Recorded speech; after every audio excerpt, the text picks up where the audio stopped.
You have to decide, you have to decide. वो जब जागते हैं हम लोग सोते हैं, वो शहीद हो रहे हैं हम लोगों के लिए, इस मातृभूमि के लिए। और जो गवर्नमेंट इन लोगों की सखी नहीं, क्या हमारी आपकी सखी हो सकती है? ये आपने तय करना है ना कि इनके साथ सरकार ने, भाजपा सरकार ने कितनी नाइंसाफी की है। दोस्तों, जो जवान सुन रहे हैं या जिन लोगों ने आगे बीएसएफ या किसी भी पैरामिलिट्री फोर्सेस में उन्होंने ज्वाइनिंग करनी है, क्या उनका मोरल डाउन नहीं होगा? उनका आत्मविश्वास नहीं टूटेगा? You have to decide now, you have to decide. जय हिंद साथियों, मैं अमित लंगर, आम आदमी पार्टी से। जय जवान जय किसान, यह नारा सन 1965 में तब के तत्कालीन प्रधानमंत्री हिंदुस्तान के लाल बहादुर शास्त्री साहब ने दिया था।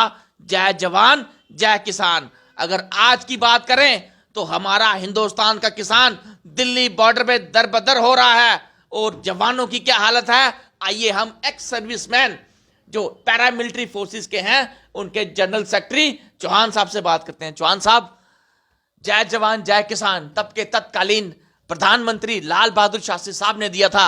वो समझते थे जवानों की और किसानों की क्या वजूद है, उनका, उनकी क्या इंपॉर्टेंस है हिंदुस्तान में, क्योंकि जवान हमारे हिंदुस्तान की सरहदों की हिफाजत कर रहे हैं और किसान उसी हिंदुस्तान को अनाज दे रहे हैं, खाना दे रहे हैं, जवानों को भी दे रहे हैं ताकि जवान हमारे हिंदुस्तान की रक्षा कर सकें।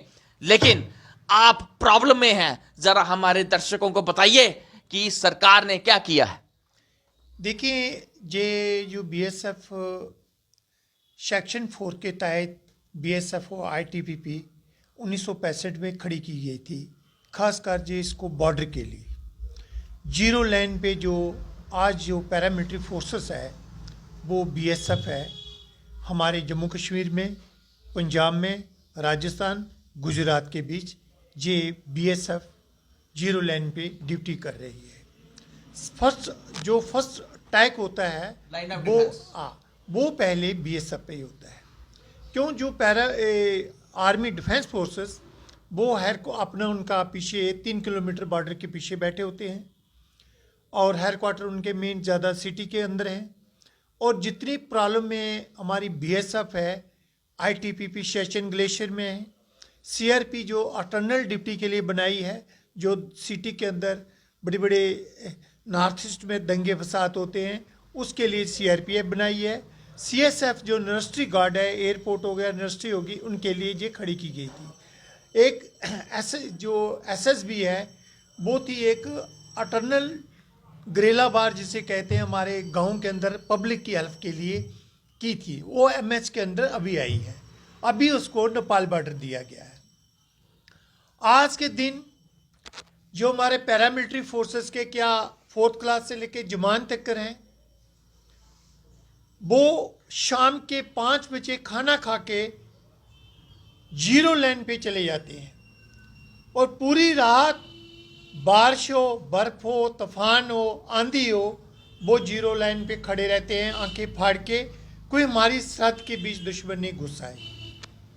अभी आपने देखा होगा सांबा सेक्टर में, हीरानगर सेक्टर में कितनी सुरंगें बीएसएफ ने पकड़ी हैं। अगर वो सुरंगें नहीं पकड़ी जाती, आज हिंदुस्तान का बहुत ज़्यादा लॉस होना था। हमारे जम्मू कश्मीर के अंदर किसी जगह में भी मिलिटेंट वगैरह वहाँ से क्रॉस हो जाते, अटैक कर जाते, लेकिन उनकी पॉलिसी नाकामयाब हुई। जो बीएसएफ चकन्नी थी कानून से, उन्होंने बहुत सुरंगें पकड़ी गई। आज जो पैरामिलिट्री फोर्सेस हमारी बीएसएफ का हालत है, गवर्नमेंट ने जो किया गया है, सबसे पहले जबकि बीजेपी गवर्नमेंट आई हुई है, राजनाथ सिंह जी हमारे गृह मंत्री थे, उन्होंने हमारी सीएसडी कंटीन बंद कर दिया और सीपीसी कंटीन दे दिया सिविल रेट की। जो आप बेस्ट प्लेस से सामान लेते हैं, किसी महल से लेते हैं, वो रेट पे आपको सामान मिलेगा सीपीसी बीएसएफ के अंदर, आर्मेड फोर्स के अंदर जितनी हमारी पैरामिलिट्री फोर्सेस है। क्यों इन्होंने क्यों बंद किया? इनको क्या है, जो हमारे अफसर्स हैं, ब्यूरोक्रेट, आईपीएस अफसर आते हैं, वो ओनली फॉर 2 साल के लिए केडर के लिए आते हैं। उनको बेनिफिट देने के लिए और पुलिस को बेनिफिट देने के लिए इन्होंने सीपीसी कंटीन लागू की है। जो सीएसडी थी वो बिल्कुल बंद कर दिया। हम चाहते हैं ये जो एक्ट है सेक्शन 4 के तहत, 19 एक्ट के तहत बीएसएफ खड़ी की गई है, ये आर्मी एक्ट के साथ कड़ी की गई, आर्मी एक्ट के साथ। अगर हमें सजाएं देते हैं वो आर्मी एक्ट लगाते हैं। अगर हमारा कोई जवान कोई अफसर गलती करता है उनको जो फ्लैशमेंट देते हैं, जो सजा देते हैं, वो आर्मी के एक्ट के साथ देते हैं। तो फिर ये आर्मी पुलिस कहाँ से बन गई? ये पुलिस कहाँ से? हम सरकार से पूछना चाहते हैं जिस पुलिस कैसे बना दिया आपने? आप पूरे भारतवर्ष को बेवकूफ बना रहे हो। अगर हमारा जवान शहीद होता है जीरो लाइन पे, जम्मू कश्मीर की गवर्नमेंट बीजेपी ने जो सतनाम सिंह शहीद हुआ था हीरानगर सेक्टर जीरो लाइन पे, उसको हिट किया था दुश्मन ने और उसका मुंह दौड़ उस जवान ने जवाब दिया। उसके बाद वो शहीद हो गया, वीरगति से प्राप्त हो गया। और इस सरकार ने वादा किया उसके परिवार के साथ। मतलब इस सरकार ने जो वादा किया, जो मॉनेटरी हेल्प देनी है, कुछ नहीं दिया। कुछ नहीं दिया, आज तक उनको कुछ नहीं दिया। मैंने इसके लेफ्टिनेंट गवर्नर साहब को भी मिला और डीसी को भी हमने मिला, डीकॉम को भी दिया है, एसडीएम को भी बताया और मीडिया ने भी बहुत बात उठाई। इन्होंने बोला आपको 2 सर्विस देंगे। एक तो सेंट्रल गवर्नमेंट ने ऑलरेडी उनको देनी थी, वो तो दे दिया, लेकिन जो स्टेट गवर्नमेंट ने देनी थी ना सर्विस दिया ना उसका पैसा दिया। कंपटीशन जो देना था 2 लाख रुपया हमारी स्टेट ने लागू किया गया, वो नहीं दिया। और इस सरकार ने हमेशा हमारे साथ धोखा किया है। तब कौन था पावर में? यहां जहां में बीजेपी थे, मुफ्ती महबूबा था, डिप्टी सीएम था डॉक्टर निर्मल सिंह जी, और इन्होंने खुद उसके शासक के टाइम पे, उसके संस्कार के टाइम पे उसकी बिलाद के वादा किया और चेक मतलब ये जो ग्रांट होती है एंड स्पॉट दी जाती है उनके परिवार को, लेकिन इन्होंने नहीं दिया। वो जे टरका के आगे भाई हमने आपके बच्चे को दोनों को नौकरी सर्विस दे दी, कोई नौकरी नहीं दी। दोस्तों, जैसे ये कह रहे हैं जनरल सेक्रेटरी साहब चौहान साहब कि 5 साल लगभग हो गए हैं कि आज दिन तक 5 सालों में यहां की भाजपा की सरकार ने उस जवान को जो वादे किए थे उसको कुछ नहीं दिया। दोस्तों, जो सरकार जवानों की सखी नहीं, वो जवान जो हमारे बॉर्डर की, जो हमारे सरहदों की सुरक्षा कर रहे हैं, वो जब जागते हैं हम लोग सोते हैं, वो शहीद हो रहे हैं हम लोगों के लिए, इस मातृभूमि के लिए। और जो गवर्नमेंट इन लोगों की सखी नहीं, क्या हमारी आपकी सखी हो सकती है? ये आपने तय करना है। Now you have to decide, you have to decide. और देखिए, अभी 2020 से एक कोरोना का बहाना देके डीए जो केंद्रीय कर्मचारियों का बिल्कुल बंद कर रखा है। अभी हमारा 33% डीए है, इस वक्त प्रेजेंट 33% है। इन्होंने अभी तक घोषणा नहीं किया। क्या हमारे बच्चे नहीं हैं? क्या हमें क्या पेंशन दे रहे हैं? आप डिफेंस फोर्सेस का हमारा कंपटीशन करो, कितना पेंशन का अंतर है? 5-5, 10-10 हज़ार का, 20-20 हज़ार का अंतर है। और जो एक जीरो लाइन पे बैठा है जवान, आज जो 2004 की रिक्रूटमेंट जितने भी है 4th क्लास से लेके अफसर तक कर, उनकी इन्होंने पेंशन बंद कर दिया है, एमपीएस में डाल दिया है। ऐसा क्यों किया है इन्होंने? मैं इस गवर्नमेंट से पूछना चाहता हूं, अगर एक हम इलेक्टेड करते हैं 5 साल के लिए एमपी राज्यसभा मेंबर को, एमएलए को, आप उनको लिए पेंशन देते हो, वो कौन सी लड़ाई लड़ रहे हैं सरहद पे जाके? क्या लड़ रहे हैं वो लड़ाई? और आप उनके परिवार को फैसिलिटी, पूरे परिवार को देते हैं, आप प्रोटेक्शन देते हो और उसके बाद उनकी पेंशन लग जाती है। क्या वो 3 साल एमएलए रहे या 5 साल रहे और लाइफ टाइम की उनकी पेंशन दे रहे हो, मेडिकल फैसिलिटी उनको आप दे रहे हो और पूरी उनकी जो देनी है फैसिलिटी वो दे रहे हो। हमारे जवान को ऐसा क्यों नहीं है? आपने क्यों पेंशन बंद किया है? आपने जो ये सीसीएस एक्ट 72 इसको जो सेंटर आर्मड पुलिस के अंदर इंक्लूड कर दिया, पैरामिलिट्री फोर्सेस को सिविल के साथ, ऐसा क्यों किया इन्होंने? दोस्तों, जिस तरह चौहान साहब ने बोला कि इनके साथ सरकार ने, भाजपा सरकार ने कितनी नाइंसाफी की है। दोस्तों, जो जवान सुन रहे हैं या जिन लोगों ने आगे बीएसएफ या किसी भी पैरामिलिट्री फोर्सेस में उन्होंने ज्वाइनिंग करनी है, क्या उनका मोरल डाउन नहीं होगा? उनका आत्मविश्वास नहीं टूटेगा? You have to decide, now you have to decide कि हम लोगों ने किस गवर्नमेंट को, किस लोगों को हमने सत्ता इस महान देश की सौंप रखी है। और देखो, अपने बाज उठाते हैं, आपके थ्रू उठाते हैं, पूरी मीडिया के थ्रू उठाते हैं। हम गलत नहीं इस गवर्नमेंट को। अब ठीक है, जो भी है हमारा अगर राइट बनता है हमें दिया जाए। क्यों वंचित रखा गया है? हमारी कंटीन्यू क्यों उन्होंने बंद किया है? सीएसडी कंटीन्यू क्यों बंद किया है? उसको लागू करें। अगर आपके पास पैसा नहीं देना मत दें, लेकिन उसको लागू करें। आप सीएसडी कंटीन्यू को लागू करें। अगर आपने बर्न पेंशन नहीं देना है तो क्यों आपने हमारी बाकी फैसिलिटी क्यों बंद कर रहे हो? दियो, क्यों नहीं दे रहे आप ये 2 साल के लिए एक डीजी को लाते हो, उसको 6 महीने के बाद चेंज कर देते हो, उसको पैरामिलिट्री फोर्सेस के बाद क्या नॉलेज है? कुछ नहीं है।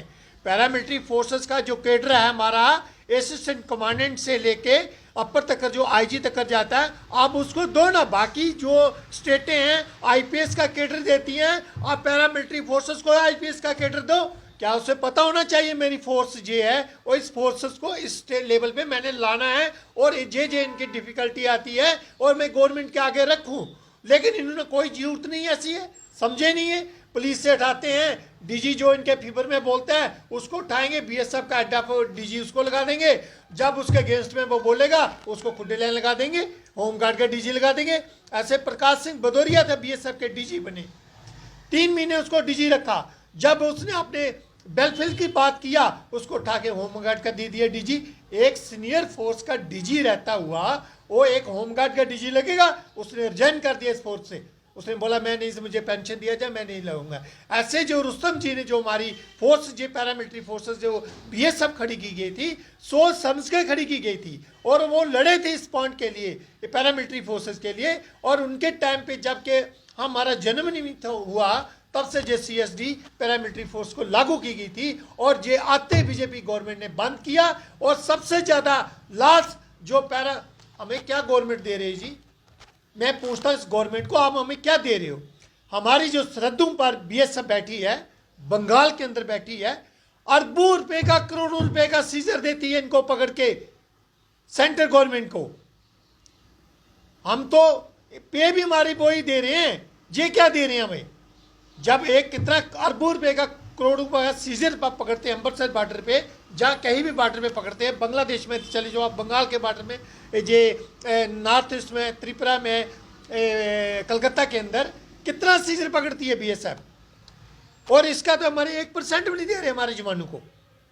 हमारे जवान कितने शहीद होते हैं, आज उनके बच्चे देखो, किसी बच्चे को कोई फैसिलिटी नहीं है, ना हमारे पेरेंट्स को है, ना हमारे किसी परिवार को है। अगर आर्मी के अंदर एक जवान शहीद होता है, उसके फादर से लेके 3 पीढ़ियां तक कर उसको गवर्नमेंट देखभाल करती है। जो आर्मी के जनरल है वो फंडिंग से पैसा भी देते हैं, बड़ा कुछ उनके लिए मदद करते हैं। बीएसएफ के अंदर क्या है? बीएसएफ के अंदर कुछ नहीं है, सिर्फ एक इन्होंने लॉलीपॉप दे रखा है। आज देखो कितनी रैंक पे रैंक बढ़ा रहे हैं। जो छोटा रैंक है इन्होंने खत्म कर दिया है, फौज की इज्जत बिल्कुल मिट्टी पलीत कर दिया है। जो पुलिस का स्टेटस देके इनको, जो लेस नैक था पैरामिलिट्री फोर्सेस का, वो एक बेसिकल ट्रेनिंग जानता था और एक सीनियर अफसर की इज्जत करता था, एसओ की इज्जत करता था, हेड कांस्टेबल की इज्जत करता था, क्यों वो स्टेप पे स्टेप जाते थे। आज क्या कर दिया, सिपाही से डायरेक्ट हौलदार कर दिया है, हौलदार से एएसआई, जो एसआई का वो खत्म कर दी एएसआई। वो फोर्स की इतनी डिसिप्लिन खराब हो चुका है, कहने की बात नहीं है। किसी सीनियर की इज्जत नहीं करते, कोई कुछ नहीं है। लेकिन फिर भी हम बोलते हैं पैरामिलिट्री फोर्सेस का जो रैंक है वो से वापस दिया जाए और जो डीजी हैं पैरामिलिट्री फोर्सेस के, जो बेसिकल जो जानते हैं, वो असिस्टेंट कमांडेंट से जो डायरेक्ट रिक्रूटमेंट होती है, उन्हीं को हमारे को एक आईपीएस स्टेटस देकर उन्हीं को डीजी लगाया जाए। क्यों? वो हमारा बेसिक पूरी जानते हैं, वो जानते हैं, हर एक चीज़ को जानते हैं। लेकिन इस फोर्स में गवर्नमेंट जो चाहती है भाई, जो ब्यूरोक्रेट है वो हमारे चलता रहे, जैसे हम कहते हैं वैसे वो गाड़ी चलाए और उसी को हम डीजी रखें। जी चौहान साहब, हमसे बात करने के लिए आपका बहुत शुक्रिया। तो दोस्तों, ये थे चौहान साहब, ये बीएसएफ में काम कर चुके हैं और बीएसएफ की क्या ग्रीवांसिस हैं एक्स सर्विसमैन की आप सुन चुके हैं। भाजपा है तो मुमकिन है। दोस्तों, जो सरकार जवानों की सखी नहीं, मैं फिर बोलूँगा, वो सरकार आम नागरिक की सखी कैसे हो सकती है। लेकिन एक बार फिर से मैं एक बार फिर भाजपा वालों से और एलजी साहब से अपील करना चाहूँगा कि इन जवानों की सुनी जाए, जो इनके मसले हैं, जो इनकी जेन्युइन ग्रीवांसिस हैं, कृपा करके उनको सुना जाए, उनको दूर किया जाए, क्योंकि जवान हैं तो तभी हमारा देश सुरक्षित है। आपका बहुत